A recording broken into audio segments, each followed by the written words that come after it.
मोदी सरकार वक्फ अधिनियम में बड़े संशोधन करने जा रही है। शुक्रवार को कैबिनेट ने वक्फ अधिनियम में करीब 40 संशोधन को मंजूरी दे दी थी। मोदी सरकार कैबिनेट में वक्फ बोर्ड की किसी भी संपत्ति को वक्फ संपत्ति बनाने की शक्तियों पर अंकुश लगाना चाहती है। वक्फ बोर्ड द्वारा संपत्तियों पर किए गए दावों का अनिवार्य रूप से सत्यापन किया जाएगा। वक्फ बोर्डों के पास करीब 8,70,000 संपत्तियां हैं, यानी कि वक्फ बोर्डों के पास 9,04,000 एकड़ जमीन है।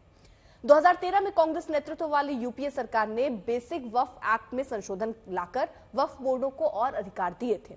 अब सरकार को पता चला है कि राज्य वक्फ बोर्डों को किसी भी संपत्ति पर दावा करने के व्यापक अधिकार मिले हैं, जिसकी वजह से अधिकांश राज्यों में ऐसी संपत्ति के सर्वेक्षण में देरी हो रही है। सरकार ने संपत्ति के दुरुपयोग को रोकने के लिए वक्फ संपत्ति को निगरानी में कलेक्ट्रेट को शामिल करने की संभावना पर भी विचार किया था। वक्फ बोर्ड संशोधन एक्ट कल संसद में पेश किया जा सकता है, मगर उसके पहले वक्फ बोर्ड कानून में बदलाव पर ओवैसी ने एतराज किया और कहा कि सरकार वक्फ की संपत्ति और स्वायत्तता को छीनना चाहती है। कि जब पार्लियामेंट सेशन में है तो सेंट्रल गवर्नमेंट जो है पार्लियामेंट्री सुप्रीमेसी और प्रिविलेजेस के खिलाफ ये काम करते हुए मीडिया को इन्फॉर्म कर रही है और पार्लियामेंट को इन्फॉर्म नहीं कर रही है। पार्लियामेंट जब चल रहा है तो सरकार का काम है कि इमीडिएटली आप पार्लियामेंट को इन्फॉर्म करते, बजाय इससे कि आपने मीडिया को लीक किया। अब जो मीडिया ने रिपोर्ट किया उसकी बुनियाद पर मैं ये कह सकता हूँ कि ये जो प्रपोज अमेंडमेंट से मीडिया में जो लिखा गया है वो इस बात को बताता है कि मोदी हुकूमत वक्फ बोर्ड की ऑटोनॉमी को छीनना चाहती है और वो इंटरफेयर करना चाहती है वाकिफ के मंशे के खिलाफ कि किस तरह से उस वक्फ की प्रॉपर्टी को चलाया जाए, और ये खुद फ्रीडम ऑफ रिलीजन के खिलाफ है। वैसे तो ऐतराज जता रहे हैं, मगर बीजेपी क्या कह रही है, जरा वो भी सुनिए। देखिए, ये पूरे देश की जनता की और खासकर के अल्पसंख्यक समाज के और आपके समाज के लोगों की मांग थी कि इस तरह का संशोधन एक्ट लाना चाहिए, एक ऐसा कानून लाना चाहिए, क्योंकि 95 के एक्ट में वक्फ बोर्डों ने उसका दुरुपयोग बहुत किया है और उस पर निरंकुश शक्तियों का इस्तेमाल किया है वक्फ बोर्डों ने, जिसके चलते कि जैसे अगर माना जाए कि आपकी कोई संपत्ति गलती से कभी वक्फ बोर्ड में दर्ज हो गई थी तो उसको कैसे बाहर निकाला जाए, तो वो वक्फ बोर्ड जाता है तो वक्फ बोर्ड उस पर सुनवाई करता है। तो वक्फ बोर्ड कोई अदालत नहीं है। वक्फ बोर्ड एक वो संस्था है जिसको ये दिया गया है कि आप यहां पर वक्फ की संपत्तियों को एक्नॉलेज करके रखेंगे।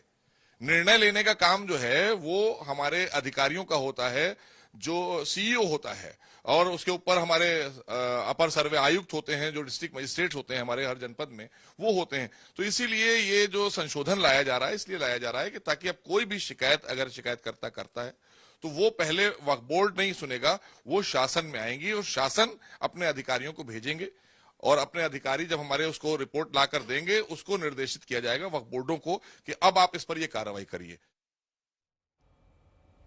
बिहार में अब इस कानून को लेकर सियासत भी गर्मा गई है।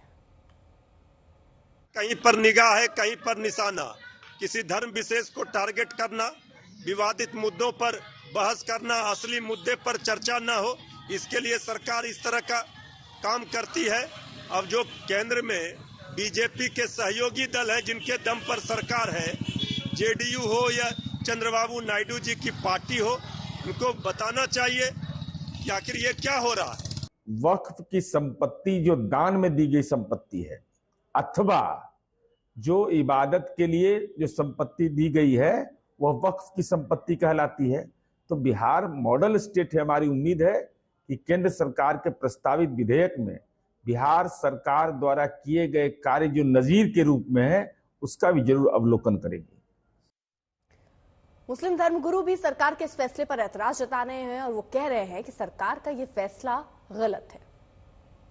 बिल्कुल ये गैर मुनासिब फैसला होगा और अगर सरकार इस तरीके का फैसला करती है तो उसकी मंशा पर जरूर सवाल खड़े होने चाहिए।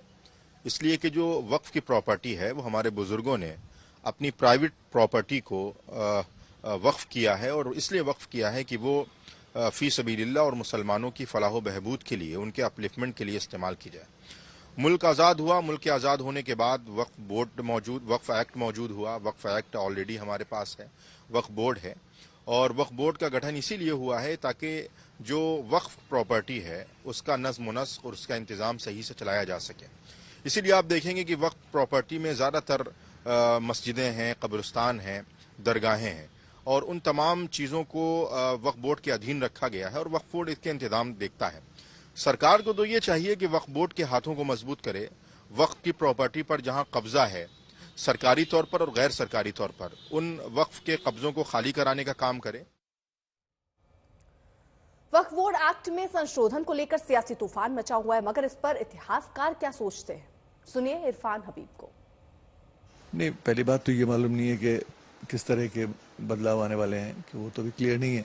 40 हैं वो तो है, कुछ इंडिकेशंस हैं कि औरतों का रिप्रेजेंटेशन होना चाहिए, मुझे उससे कोई एतराज़ नहीं है, होना चाहिए।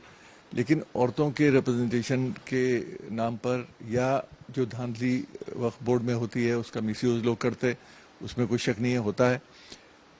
उनके नाम पर उस तरह के कंट्रोल नहीं होने चाहिए कि उन वक्फ बोर्ड्स को लेजिटिमेट एक्टिविटी में भी कुछ पाबंदी नजर आए, रिस्ट्रिक्शंस नजर आए। इस तरह का काम नहीं होना चाहिए। या फिर जो लोग अपनी प्रॉपर्टी छोड़ गए हैं, अच्छी नीयत से छोड़ के गए थे, बदनीयत लोग बाद में उसका गलत इस्तेमाल करते हैं, ये उनकी जिम्मेदारी नहीं है। उन्होंने अपनी प्रेशियस प्रॉपर्टी जो आज करोड़ों लाखों की है वो छोड़ी थी अच्छे काम के लिए, धार्मिक शिक्षा हो, चैरिटेबल काम हो। मैं इतिहास के नजरिए से यही समझना चाहता था कि वक्फ बोर्ड के पास जमीनें क्यों होनी चाहिए, उनके पास वो जमीनें कैसे आई हैं, कहाँ है और उसका मकसद क्या है। वक्फ बोर्ड अपने आप में एक बॉडी है, 1954 में बनाई जो आज़ादी के बाद।